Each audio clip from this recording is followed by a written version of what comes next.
Hi, I'm Kaz from What's New in Electronics. I'm joined today by Susan from Siemens Electronica 2022.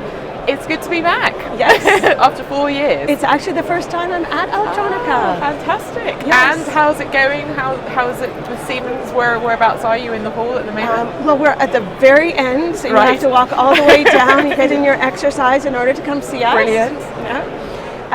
It's packed with people. I'm really happy to see that people are back in person, meeting you face to face. It's wonderful to talk to people. So there's that. That's wonderful. And so that engagement then, as you were saying, in terms of your customers and your visitors, what is it that you're messaging across the show? So our messaging across the show, again, is that to date, Siemens has really targeted the large enterprise customers. And now we're pivoting and starting to offer some services that are targeted towards the small and medium businesses, which are really on the rise in the electronics industry.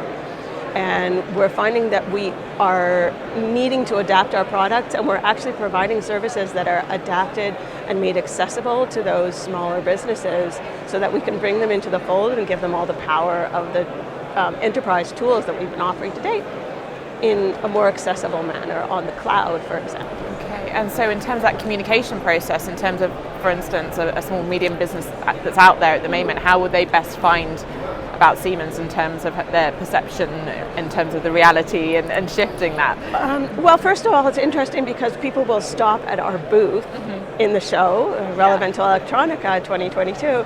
They'll stop at the booth and they'll say, Siemens, oh, they make CAD software? I didn't know that. What else do you do? Okay, so people might know, these smaller companies will know Siemens not necessarily for their large products, but for their dishwasher, things like that. And they're surprised to see that we're actually providing services that would be relevant to them. And then once they stop to talk for a minute, we bring them into the fold. And they're pleasantly surprised by what they find. So once they're in the fold, what can you expect?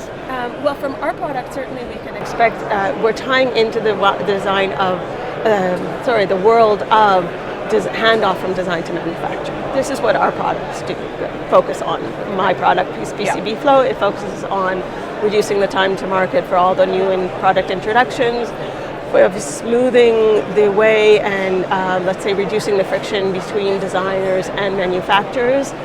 The industry knows about the disconnect that's happening in the life cycle of a PCB flow. Everybody's talking about it.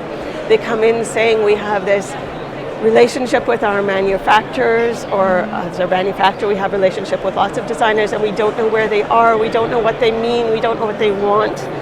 Each step is kind of disconnected and it sounds a little bit corny almost, or kitschy, I don't know, but we're bringing people together, and I found myself saying that so often in the last day or so, is that we are reuniting, we're providing tools that connect between the different parts of the process.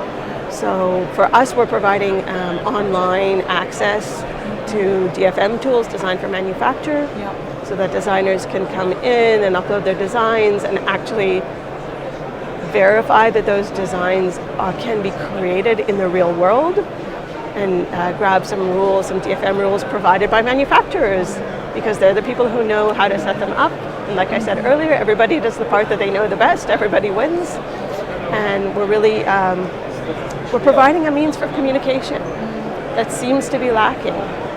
That's so true, and as you were saying, very often it's that human-to-human aspect, and I think with social media and things like that, we can often hide behind the Twitter handle or whatever, but actually from the sounds of things, you are progressing that to make it much more face-to-face and relational, which is what is true to the Siemens brand. Yes, we're enabling a smoother form of communication and maybe more clarifying design intent.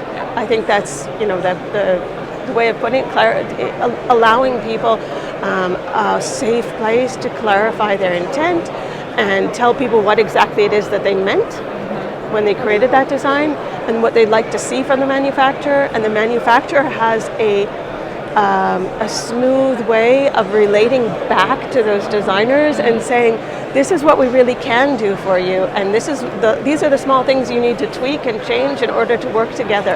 And it's like building trust into that relationship.